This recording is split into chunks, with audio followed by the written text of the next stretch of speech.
Welcome to another episode of Still Peaking, a series on non-traditional career paths and taking leaps of faith in life.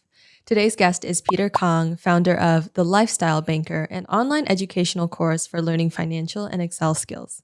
Peter started his path on Wall Street, but quickly moved into the streaming world with Hulu and later founded his own gaming startup Whiplash. Peter and I had a very real talk about his experiences from working in a high-powered corporate setting with a chip on his shoulder to why Hulu was overshadowed by Netflix, how happiness is not his primary goal, and also why he built a course despite the negative connotations with online courses. I hope you enjoy, and thanks for tuning in. Well, thanks so much for joining me, Peter. Yeah, happy to be here. Cool. So I feel like we both bonded a little bit about coming from like small town, nothing much going on places to like, you going corporate and me going into tech. Can you tell me a little bit about your journey going from Pennsylvania to, school and then to Wall Street? Yeah, I moved to America when I was 7 from Korea, and I grew up in super small, I think my grade had less than 100 people, super small white town in Pennsylvania. And then I actually went to high school in Jersey. Yeah, I think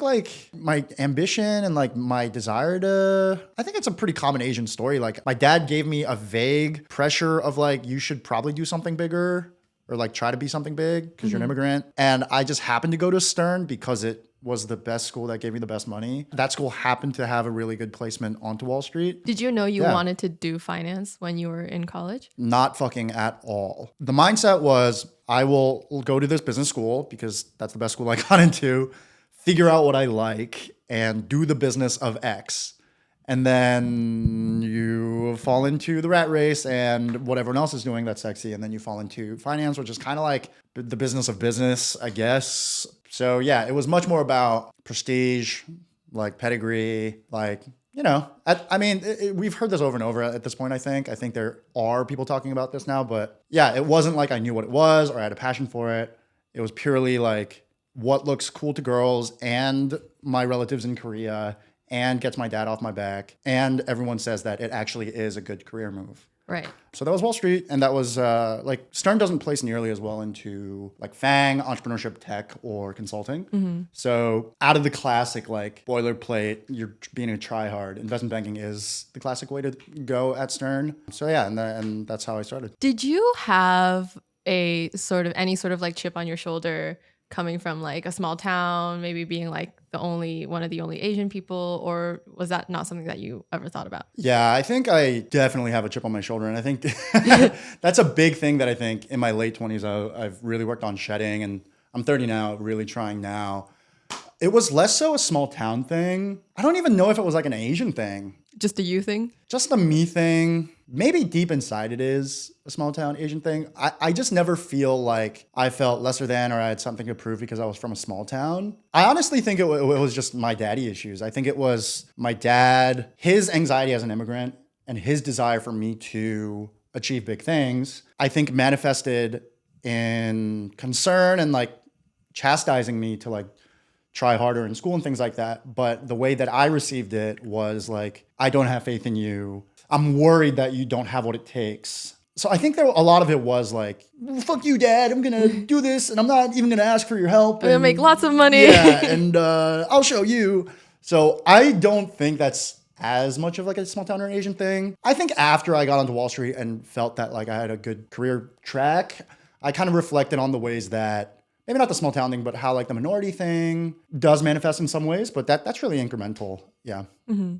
And after Wall Street, you went to Hulu, which I feel is a very uncharacteristic move out of Wall Street. I feel a lot of people go into private equity or something else. Why did you go to Hulu? Yeah, so this is another chip on the shoulder thing. I think I over romanticized the underdog story for myself. Maybe that is kind of an Asian tokenized thing from when I was a kid or something, but I think reflecting lately, I look back and think maybe the mainstream decisions could actually have been okay, but I almost intentionally gave myself a handicap or took the harder route because I think it's sexier to be the underdog.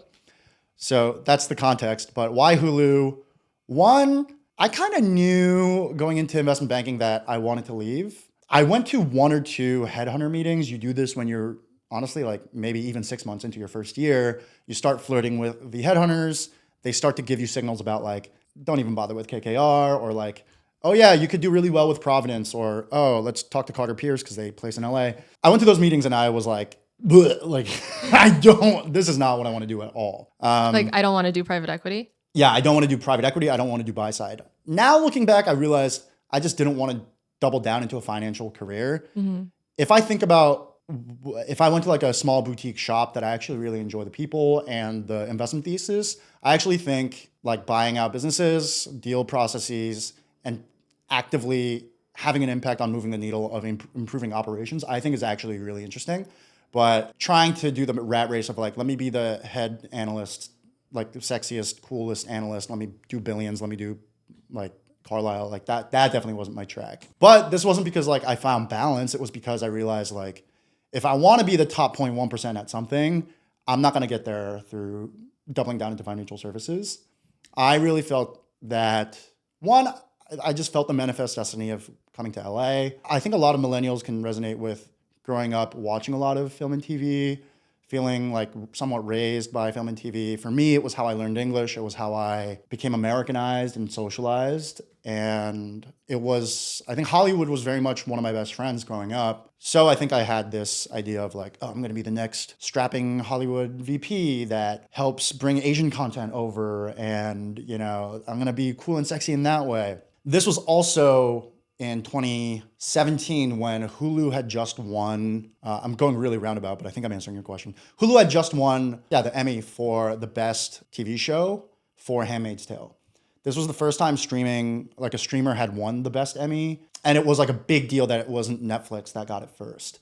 So Hulu was very sexy and streaming was very sexy. You can think about it as like how people talk about AI right now. It was very much like the time then. Netflix and chill had just become like a very cultural, like mainstay phrase. Yeah.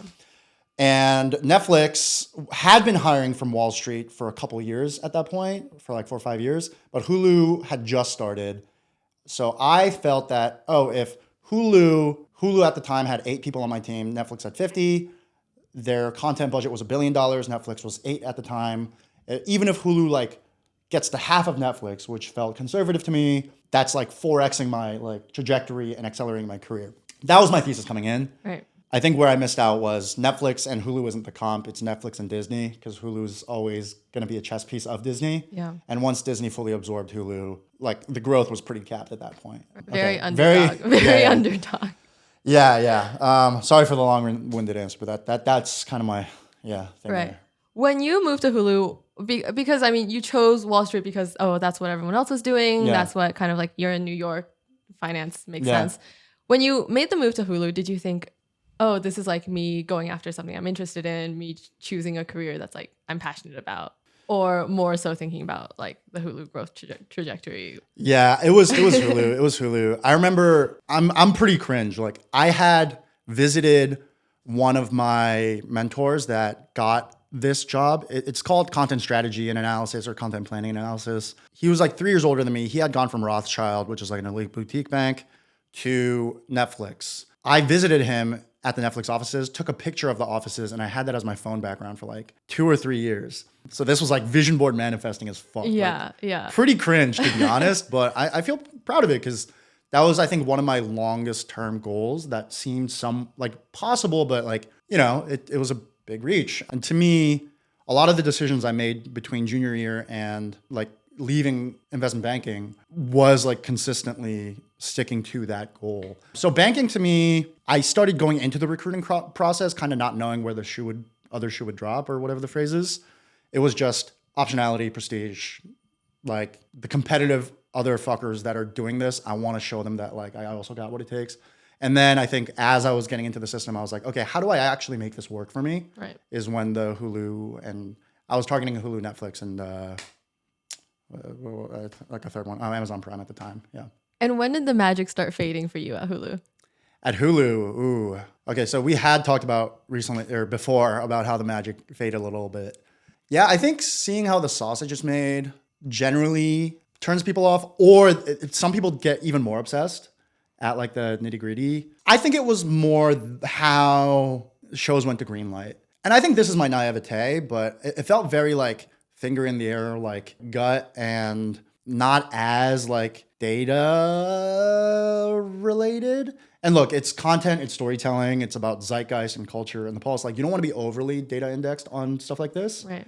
And that's partially why I love consumer social, why I love entertainment. I think the issue is that a lot of content decisions came down to, what's the word, like unilateral, like where someone just makes like a sweeping decision. Yeah. That's how the industry has worked, because traditionally it's a Darwinian process of like people from the mailroom to getting green light power off of their gut, like say yes or no to scripts. And if your yes hit rate is higher, you just move up and get more power. Somewhat like VCs and VC partners in that way. Yeah. And, there's the politics and networking. But part of the reason that Netflix has won the streaming war, the reason that they were able to get to this place is because like they do pull using our new internet tools.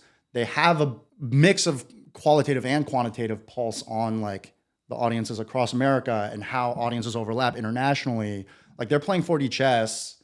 And I think a lot of Hollywood, at least at the time, was still on like generally our broadcast comedies do this correlation with Nielsen ratings. So I guess we'll pay them, $600K an episode. Also, there were like political biases that I didn't love. This was kind of, I think, like the upswing of like the like woke movement, and perhaps like my disillusionment with like how left-leaning the media sector can be. I'm pretty apolitical, but I'm fairly political in that like journalism and media should be apolitical as well. So I didn't love that. Yeah. So you were saying like Netflix won in their content mostly because like they would take this data and then pair it with like, their own experience and feelings and whatever. Whereas more traditional Hollywood wasn't really being super data focused. So Hulu also wasn't being that data focused? They are, but I think they're lagging where Netflix is. If you look at Netflix and like, through industry friends and stuff, you understand at what level of game that they're playing at. Mm-hmm. And it's very much like they're optimizing thumbnails and A/B testing. They're optimizing like the right ways to like consolidate production cost synergies. They're optimizing like cross-border audiences, and like their play around like anime and Asian content has been very interesting to see. I'm rambling now, but Hulu is pretty, I don't know how to detail it. It's like arithmetic versus geometric compounding. This is true in investment banking and like finance and like deal making, buy side as well. There's data work and analysis that you do to kind of back solve into your MD's answer. Right. And then there's like market scape, like scoping, and like you don't come in with a thesis. You like let the data pull the thesis out of you. A lot of tech and I'm sure Netflix that has that too, because at the end of the day, like data is limited in what it can tell you. But there was just time and time again where they were staying with like old Hollywood rules and using like tech analysis, like D2C full breadth of data to just kind of back solve into that. So you were doing content strategy and analysis. So you were basically doing that data part, but you weren't really feeling like they were using it. Yeah. Like what does your role mean at Hulu? Yeah. So a really easy way to put it is like, you don't do DCFs on TV shows. So I don't know if you're familiar with like how familiar your audience would be, but basically you value companies by looking at their growth trajectory, how much cash they're going to spit out every month or year, and discounting it back. Like you can compare across assets. Similarly, if you think about Hulu as a content, it's like a buy side portfolio, except the assets are content, and the value that the assets spit out isn't cash, it's impressions and engagement, which translates into monthly subscription fee retention. You can project how much a TV show will do in terms of new user acquisition, content hours generated, and then map that to how much retention that it will extend or save. And based on putting a dollar amount to those things, because of LTV, then you have an understanding of like, okay, how much is this TV show valuable to me? That is the microeconomics understanding of portfolio content, but the macroeconomics understanding is where it gets really fun and tricky, where it's like, if I buy South Park might generate 1 million hours next month, but it may cannibalize 500,000 hours of Family Guy. Right. You don't really know, but like with data scientists, you can like somewhat like have an opinion. And also like, just because I buy a show for $1 million and it generates 1 million hours, like Netflix has more users.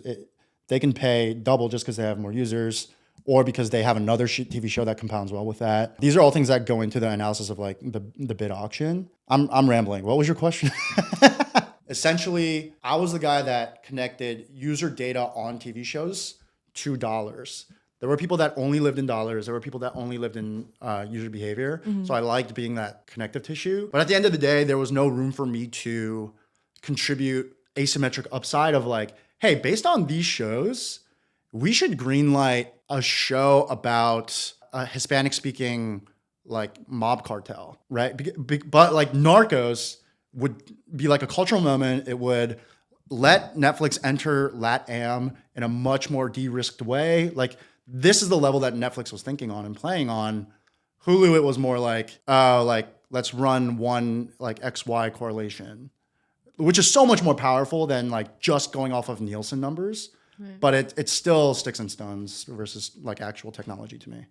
Okay. That's perfect. I think that was good. That was good. That was it. That is good. Yeah. I want to talk about your startup next. So you left Hulu. You decided to start your company, Whiplash, which is a gaming company. How did that happen? I think I was definitely a little bit butthurt and like salty about some aspects of Hulu. In hindsight, I do think I was a little bit entitled and hot-headed. I was frustrated that I felt a little bit like undertitled or underpaid, or like basically I wanted to continue on the up and to the right trajectory that Wall Street puts you on. And because in my head, I was like, oh, Hulu's going to be catching up to Netflix. Yeah, I'll go on that trajectory. Well, that wasn't the case. And I felt the growth tapering off both on paper and like actual skill acquisition. I felt very indignant and upset. And to be honest, I wasn't articulating that to myself. I think I should have internalized that, owned it as kind of my miscalculation, and either stayed further or stayed for another year, or like exited to like a different role in Hollywood, or maybe straight to tech, because I left like a promotion on the table. Like I was up for promotion and I just left. And I still kind of have a chip on my shoulder about like how I've yet to manage anyone like directly on paper. But the reason I left was similarly to be like, well, I don't need you anyway. Like I don't need corporate anyway. And there's all these sexy like startup founders getting funding now, and like they don't seem that much smarter or cooler than me. Yes. Like, yes. You know, the classic. The sexy, glamorous founder life. And this was slightly before I think the marketplace is so saturated with charlatans and like good and bad founders now. And also like, not to talk shit about founders, I think we just shouldn't put founding on a pedestal. It just, you're being an entrepreneur and that's really fucking cool, but it's not inherently sexy or glamorous. But that's kind of what I was chasing. I was like, hey, I have a best friend from high school who's a technical guy.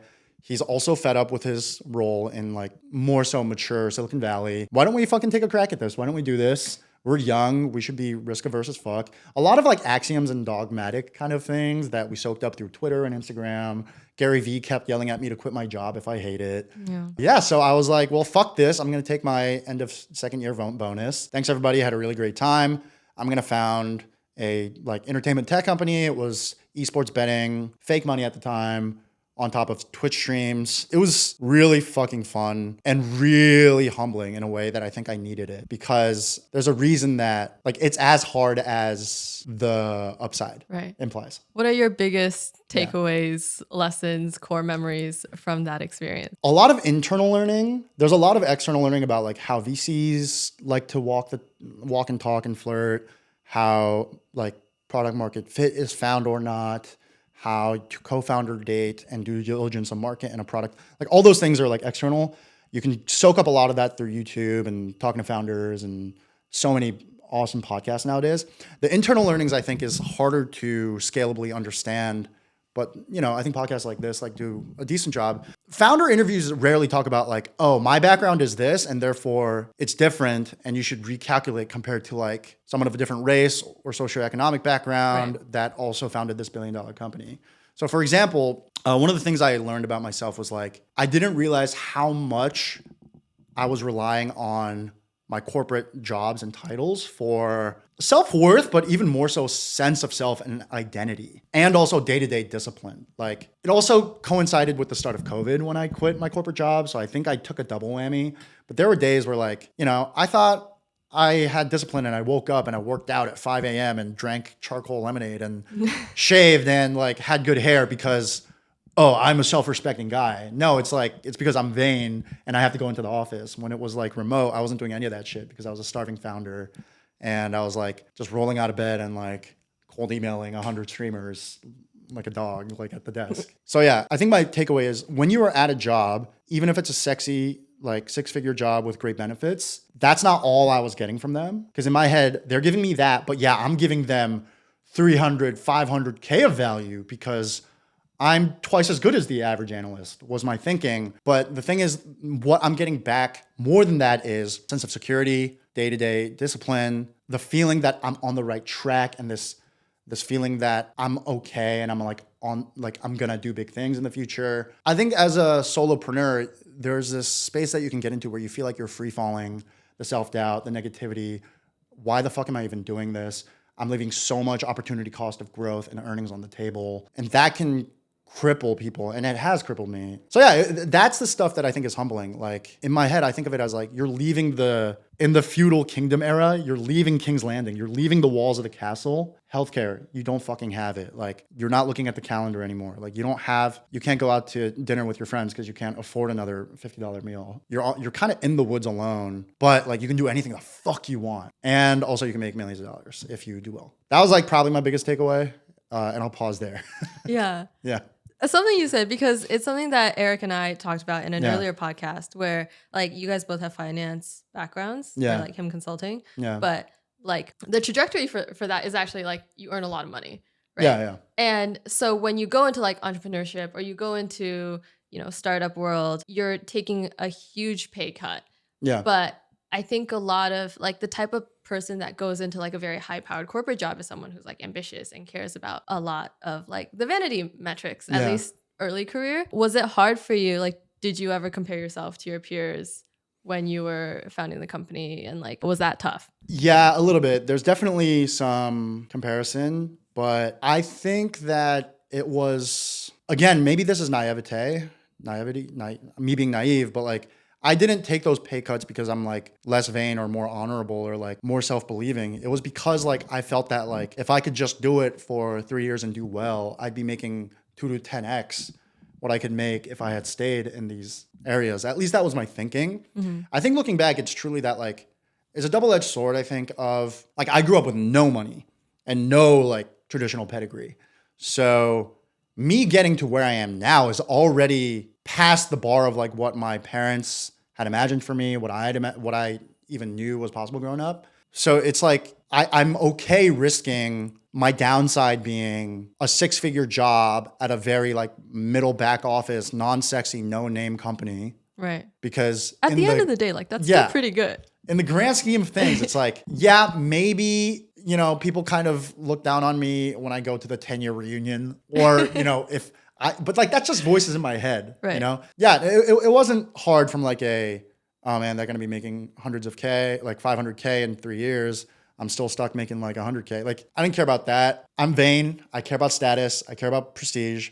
But I like doing it in like holy shit, that guy did something that no one's done before. Right. Or like he wrote a playbook that didn't exist before. Right. And I realized I care about that enough that I'm okay like getting neither later. Yeah, which I think is like a little unique, I guess. So if I'm understanding correctly, then like you started the company not because you were like, maybe partially because you're like, like mission driven. I like the idea, but also like I'm going to take a calculated risk that's going to give me like asymmetric upside later, potentially. Yeah. Okay. Do you still care about making a lot of money? Yeah. I really do. Yeah. Should I expand on that? yeah. Maybe tell me more about that. Yeah, I think because I think it's interesting where like one side you're like, oh, I'm fine if I just end up at like a 100K job somewhere. Yeah. But I also like want to do all these things to like be a millionaire or like billionaire or whatever. Yeah, to be honest, like it's less about the money and more about proving that I have the capacity to make money. Mm-hmm. And it's even less about how much money I make. It's more about I want to do the thing where I click into like passive income or my money making money, even if it's equal, the same, or maybe even less, to be honest. If I'm making above 100 to 200K in my 30s, I think I can be okay with that in terms of like a comfortable, like, lifestyle where I'm traveling and like having some nice shiny things. But I think my current chip on my shoulder is like, I listen to enough Naval. I listen to enough, like I've read enough like business 101, money 101 books to understand, like, do you know like the 3 lanes concept? Like Americans live on 3 lanes with money 3 lanes. There's barely making it, like living paycheck to paycheck. Right. And then that's like most Americans, to be honest. And then most like middle to upper middle is like you work a fuck ton for a lot of money income. And then the last is like your money's making you money and you have assets that make you money. Right. I really want to get into level 3 because I think that's when you can spend all of your time. It's like one derivative above, right? It's like velocity versus acceleration. You can spend your time building more assets that make you more value. Mm-hmm. And again, it's less about value. I think it's about building cool shit that also makes money, whether that's like content, whether that's, I don't know, cool service, a cool product. Yeah, that's kind of my unlock that I'm working on now. Because I would love to be in my later 30s and my 40s, be like post money so that I can really just be thinking about like making cool shit instead of how do I get to that freedom. Yeah. Okay. So you think about it kind of like having the freedom to just like build whatever you want. Yeah. Equals happiness. Yeah. Like, do you think about happiness? Yeah. I hate to admit this, but to be honest, like, I don't know if this is healthy and I need to go to therapy for this, but happiness isn't my number one value. And I think I'm kind of at peace with that. Yeah. I don't know what to do with that. Like, right. I hear that from people a lot, actually. Yeah. A lot in Silicon Valley. Yeah. And that can be good or bad for them. It could be good or bad for society, especially if they have like leveraged impact on society. But yeah, I think like I care a little bit more about impact, legacy, spending time building cool shit, building cool relationships.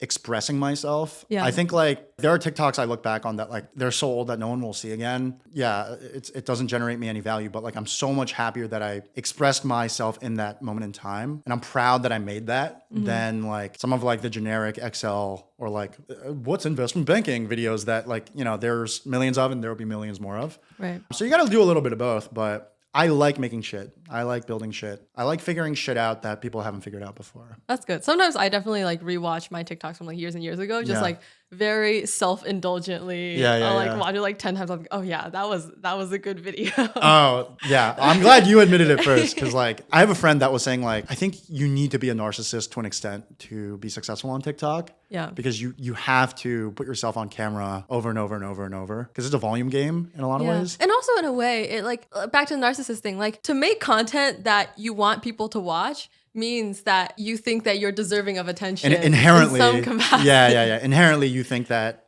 it's worth other people seeing. Yeah. I agree. Exactly. Yeah. I mean, I think maybe like a kinder way someone else put it was like, oh, it's a way of like getting over imposter syndrome because you believe that you deserve to be heard. Yeah. Which is also fair. I think that's fair. Yeah. I think that's fair. It's like everyone in some sense could deserve some speaking time. I don't actually believe that. I think everyone should have the right to yell into the void or go to the public square and say something, but that doesn't mean that everyone has something worth listening to. But right. Yeah. Everyone in their soapbox. Yeah. Okay. So Whiplash, failed. Yeah. And like we can talk all about, why startups fail and stuff. But actually I want to hear about what happened after that. Basically, like your year of, as you mentioned, like scrambling or figuring it out. I think there's like a big sense of loss that comes after like pouring 100% of your something into building something. And then you're like, okay, well, what now? Yeah. Right. And you mentioned going to a boot camp for engineering, which is so funny because it's something I've considered many, many times. Yeah. Maybe just like tell me about that year. Yeah, that year was, I was struggling. I was not in a good place. I think I was like mildly depressed, but like who wasn't after COVID? Not to make too light of it, but like it was very common obviously through COVID. Yeah. But I was so at a loss because I had so over-identified with being like a star player at a corporation. Like I tell people it's as if like I had an abusive ex-boyfriend. My identity was so tied to being this person's girlfriend that like I'm very happy that I dumped them finally and left them and had the courage. But like the void was so, who the fuck am I if I'm not a chief of staff at a Series B fucking whatever. I floundered, to be honest. I'm very easily excitable. I'm very curious and I pick things up pretty fast if I can say so myself. But like that also leads to like, I get very confused what I should double down into. And I think it challenges my stick-to-itiveness. And in college and early career, that's actually served me really well because it was really good for self-exploration. Yeah. But now that we're, I would say, arguably entering our mid-career, you're leaving compounding value on the table if you restart every, like honestly, less than like, I'm not saying don't move after a year if you don't like it. But like, I think our feedback loops now are like 2-3 years, you know, it's not like a year like it was, I think, back in our early 20s. I did everything from I was in the Valley after Whiplash, moved from the Valley to Santa Monica to try and see if that improved my life and happiness and productivity. I went to a software coding bootcamp. At first, it was like a 2 weekends thing, which was like $100. And then it was like a 3 full week, like part-time course for like $500. And then I was like like a click away from signing up for like the 3-month one that like actually places you, you know, there's a few out there, but I opted out of that. I was making TikToks and YouTube videos at the time. I started doing sponsored content. I was like, okay, do I go full-time YouTuber creator with this? And for a while it was yes, and then it was no. I dabbled in consulting and contracting. I did some work for Hulu again. I did some work for Viacom. And then I did some work for this company called Wave Sports and Entertainment. They do New Heights, which is the Kelsey podcast. You know what I'm talking about? Yeah, that sounds vaguely familiar. Yeah, it's like Taylor Swift's boyfriend's podcast. Oh, yes. Yes. I was there before that, but anyway. Yeah, and I was just like, it was a case of wherever you go, there you are. Right. Did anything click for you with like the software engineering, the consulting, content creation? Were you kind of just like, let me try a bunch of things and see what I like? Or were you like, was it a purposeful search for meaning, or was there just like whatever comes up, let me try? I think it was the equivalent of like, you're in college, you're depressed and you hate your life, so you take a gap year to backpack all around Europe and Southeast Asia just to come back and realize like you got to work on yourself. I think that's what happened to me. I was like, I was kind of like trying to solve it by like changing the Lego pieces of my world. But I think it took me my last 2 years of staying put in one place, staying consistently. The few things that I was sure of is that I wanted to double down into creator economy, content, and like some sort of like creative endeavor. And then I was so isolated post-COVID because I had moved and then come back. It was rebuilding like my health routines, my social networks, my identity outside of my career, like my girlfriend's anniversary coming up, like that relationship has been very grounding. It was setting roots that aren't necessarily perfect or sexy or solving anything, but just give me that sense of security, stability, and I can like kind of look back at and see as the anchor, because it wasn't where I was at that was not good enough. It was that like I just had severed my roots so many times that I just felt unable to latch onto anything anyway. And I couldn't even understand myself well enough to know what I wanted. There it is. Yeah. Right.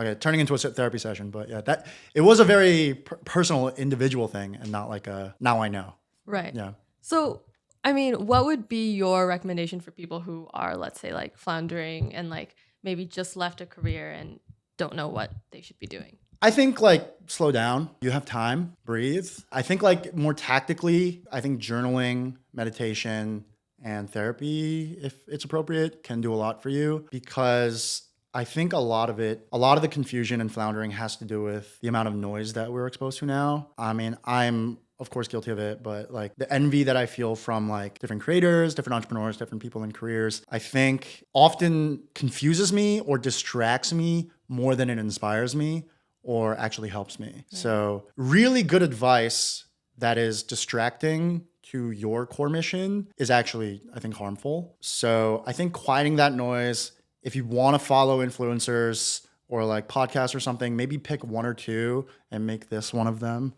No, but like I was following like Gary Vee that says one thing, and like David Goggins that says one thing, and like Think Media that says one thing, and like Hormozy that's saying one thing. It's like you can't follow every fucking guru's everyone advice. Has their own opinion, back to their own soapbox. Exactly. And the thing is, like, you know, if you're an Asian immigrant that grew up with this socioeconomic background, with this like childhood traumas and this strengths and weaknesses, with like generalized anxiety, and you're taking this and blah, blah, blah, like a lot of the things just don't apply to you. Like, for example, I think I probably would have been better off not going YOLO, balls to the walls, quitting corporate and going like super early founder, like let's try raise money.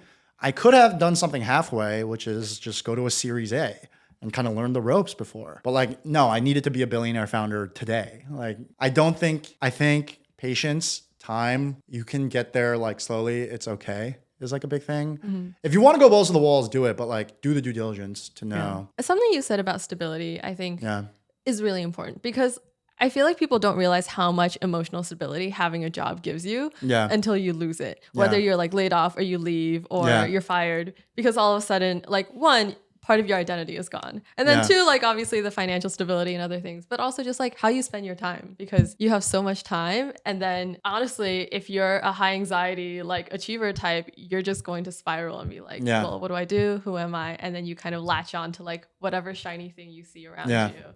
And then you realize none of those work and you're like, okay, what now? Yeah. Right? And then you're like, maybe I should get a therapist. Yeah, no, you're reading my fucking brain. Yeah. Did you go through that? I've been there. We've been there. I helped my sister through it. I've helped a lot of friends through this. I don't think every Asian has this, but I think a lot of Yeah. Asians resonate. I don't know if it's just an Asian thing, but like if self-worth equals productivity, or if productivity is what primarily equals self-worth, and you're like taking a gap year or like a month off, it's okay if you're like, I have a job lined up. Right. It's okay if you're like, no, I'm gonna go to B school or something. Right. But if it's like, don't know what I'm gonna do and when, Yeah. that's when the anxiety starts, you know? Yeah. Or just like knowing that you have a purpose, or like Yeah. knowing that there's something you need to do. But then if none of those are answered, then it's really hard. Yeah. Yeah. Yeah. And I think this is a good reminder that like, if you're at a job constantly and incessantly bitching about how stupid your founder is or how toxic your workplace is, but you still work 80 hours a week, every time, at least for me, every time that I was complaining about that was me also yelling to the world, like, I'm important. I'm at an important startup and what I do matters. I'm important, okay? Like, I'm just trying to reassure myself, because when it was gone, I was floundering. Right. So all that complaining I was doing was giving me that security, that sense of importance. Yeah. Yeah.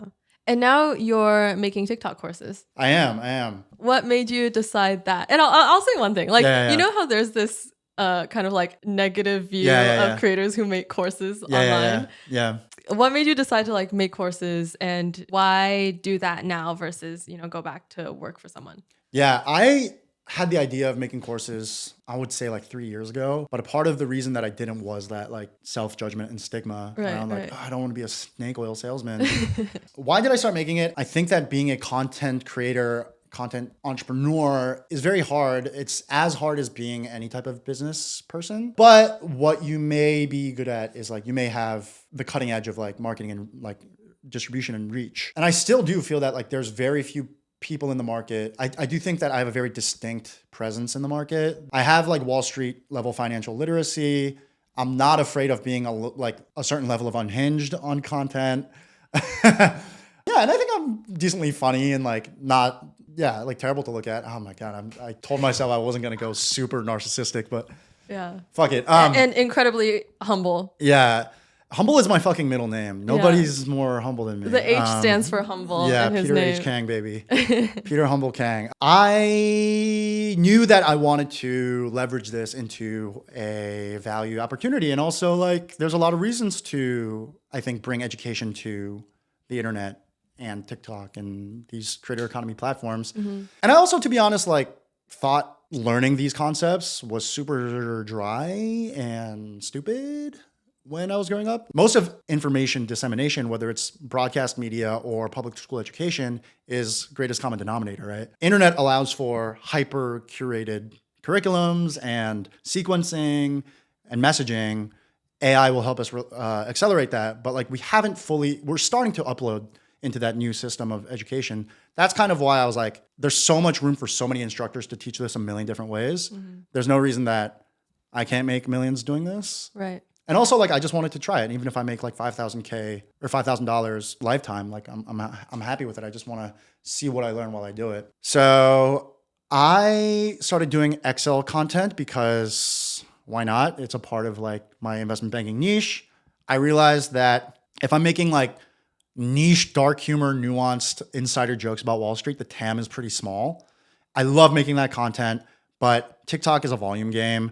If you want to pump out content, you have to make it scalable in terms of format and in terms of ideation. Teaching different bits of Excel is very scalable and much bigger TAM. That led to me thinking like, oh, I have a very organic way to monetize this through content courses. I didn't want to do merch. I didn't want to do paid content. I didn't want to do one-on-one coaching. I wanted to do like a scalable business. Yeah. I'm not a technical background, so I don't want to do a software product yet. Yeah. So for me, I was like, oh yeah, courses makes the most sense. Yeah. Mm-hmm. Great. Well, thank you so much for coming and sharing your expertise. Hope you're enjoying being back in Santa Monica again. It's amazing.